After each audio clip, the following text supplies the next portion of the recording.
a year or so ago, I realized that many of the things that happen in life to us, which are out of our control, impact, or rather they leave a huge impact on our lives, and sometimes they may alter how our life will turn out.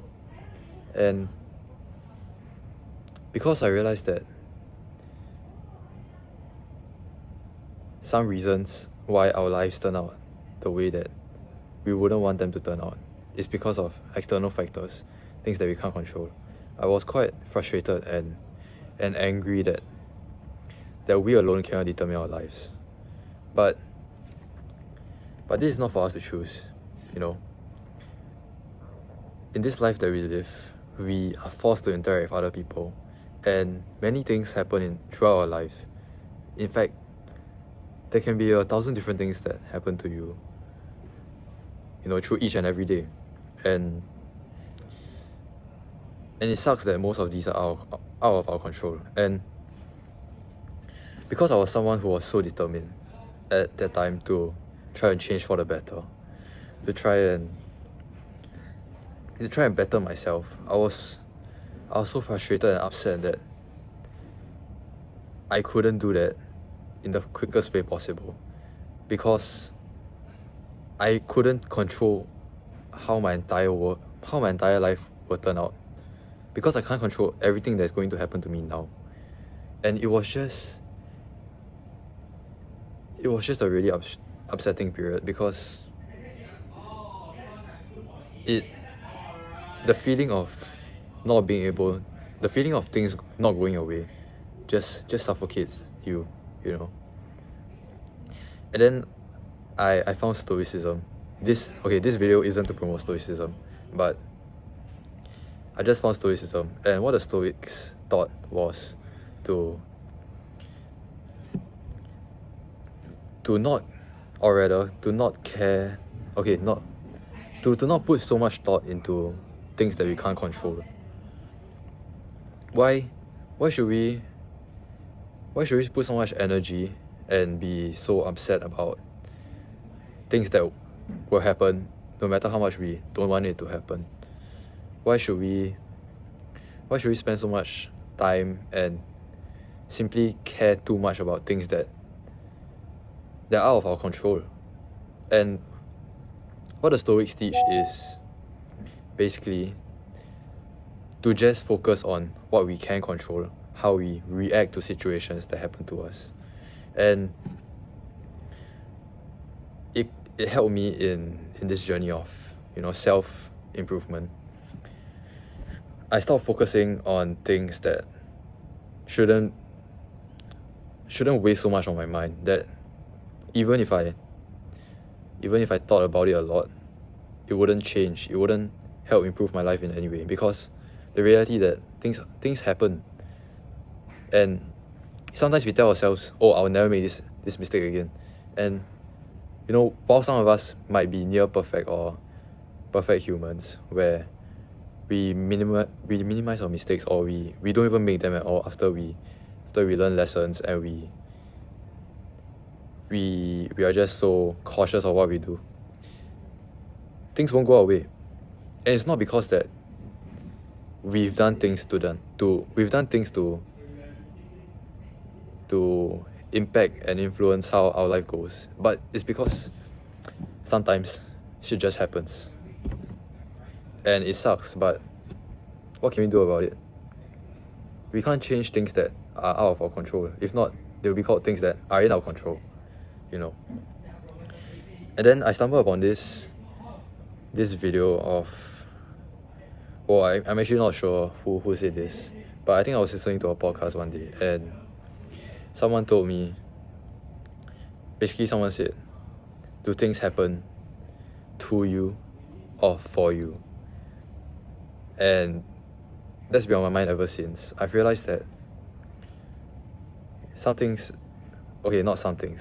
most, if not all, of the things that happen to us don't actually just happen to us. Sure, they may be things that we experience in our lives, but there may be a deeper reason, there may be a deeper meaning, a greater meaning behind these things. And sometimes stuff just happens for us. We can leverage situations that don't even go our way.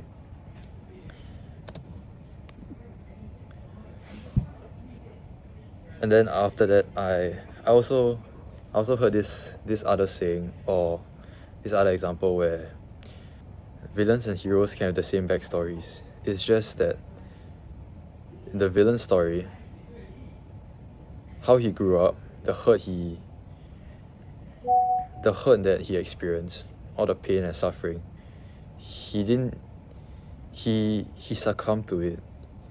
He was bounded by it. He used that as an excuse to turn evil. He was held back by it. And on the other hand, the heroes, they aren't bounded by this pain. They aren't bounded by this hurt, their suffering, their childhood traumas. They leverage it, and they strive to be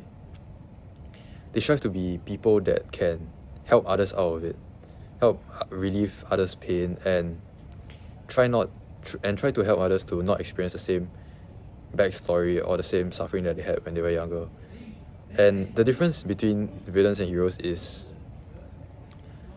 the villains, they think that this childhood trauma is what determines their whole life. And that's why they turn out bad. They use it as an excuse. While the heroes, they use this hurt to become better, to tell themselves that no one else should experience this type of thing, because it's just so bad, and I need to help other people to never experience the same kind of hurt that I did. I need to leave a good impact on the world, and that's why they're heroes. So when situations happen, when things don't go your way, sometimes you shouldn't really get so angry, so frustrated, so raged up because things didn't go your way, because you've met unfavorable circumstances. Sometimes you should just take a step back and ask yourself, how can I leverage this situation? How can I make use of what's happening to me right now? How can I make the best of what is provided for me? You can't control the wind, but you can control your sails. You can adjust your sails.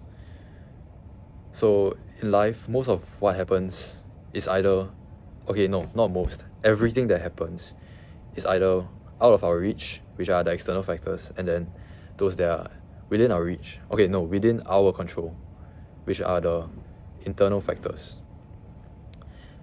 And these things that are out of our control, these are called actions, and things that we can control are called reactions.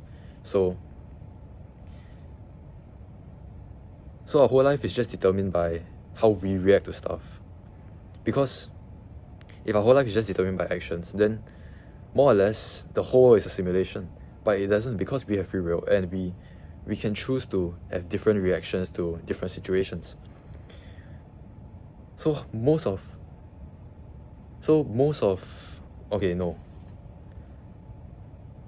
what really makes us different from each other is how we react to situations. Do you think that how a homeless person will react to...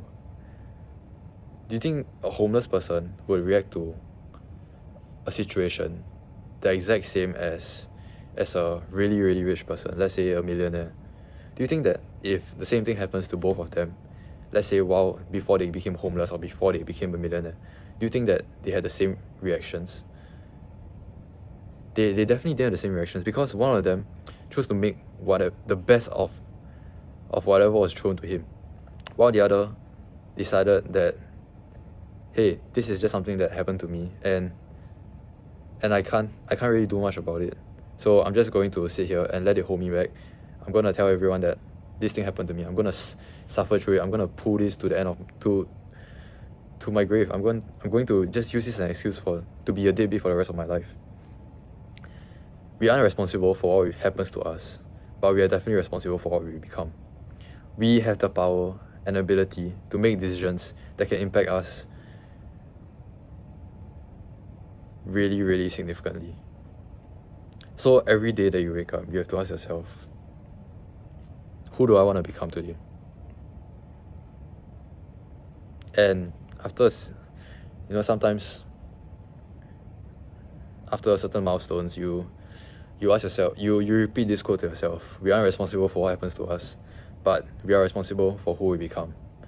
And then you ask yourself, what has become of you?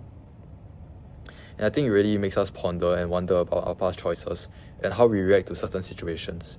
And if we really try our best to make the most of the situations that were given to us. Like how if you give a child an egg, some flour, and I don't know, butter, cream or something. If you give those ingredients to a child and you give those same ingredients to a baker, what do you think you'll get? The results will definitely be different, because one of them knows how to make the best out of the situation, while the other doesn't really have any. Okay, wait, this may not be the best analogy, but I think you get what I'm trying to say. A brightly burning fire will make heat and light out of whatever is thrown into it. So you can choose to become that fire. You can choose to turn whatever that happens to you into the absolute best. You can choose to see whatever that comes your way as things that happen for you. They happen so that you can make decisions based on them, and you can become the very best that you want to become. You can fulfill your utmost potential as long as you react the correct way. And you also have to understand that if you can't see the light that leads to the path, then you become that light. You become the person that shows up for you every day, that does the things that align to who you want to become, that slowly but surely changes for the better every day, improving yourself, even the slightest every day, to eventually become who you want to be, to eventually take on the identity of the person that you have always wanted to become. And I think the whole point of this video is that we have the power to change ourselves. You can try to imagine and really put your mind to it and wonder that try to imagine that that tomorrow morning you wake up and you become the very person that you've always wanted to be. And ask yourself, really try to imagine if you could maintain who that person is. And I think for most of us, we'll say that we only can maintain it for about maybe 2 to 3 days, because most of us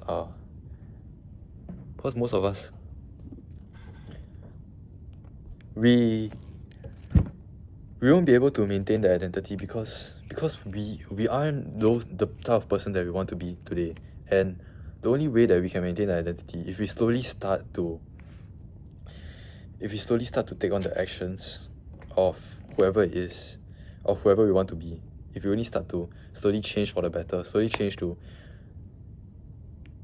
align ourselves with our identity, to our desired identity and our goals. And the whole point of this video is we are the ones responsible for who we become.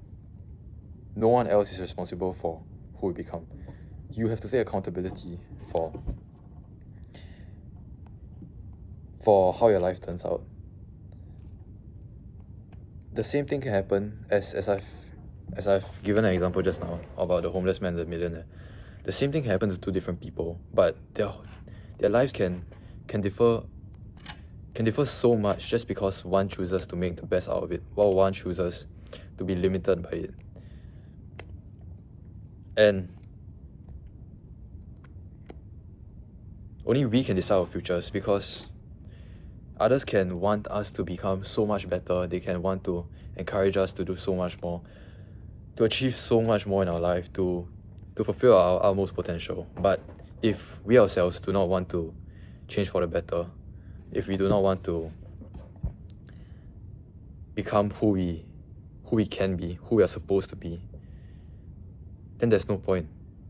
Because no matter how much help you get, if you don't want to change, then you can't change. It's like the saying, you can take a horse to water, but you can't force it to drink. Change has to start with us, and we have to take accountability for whatever happens in our life. We just can't simply blame everyone for how our life turns out. And a life which is lived like that, which just blames everyone for who you end up to be on your deathbed, blaming everyone for how things turned out, how your life turned out, how you never got to achieve the things that you wanted to achieve, how you never got to experience the way you wanted to experience. It's just going to be a very wasted life.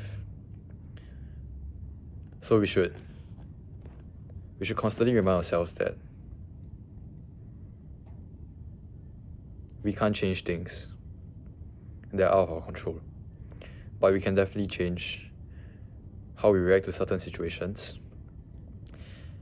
And this bunch of situations will slowly pile up and build the identity that we become. Ask yourself, who has become of you?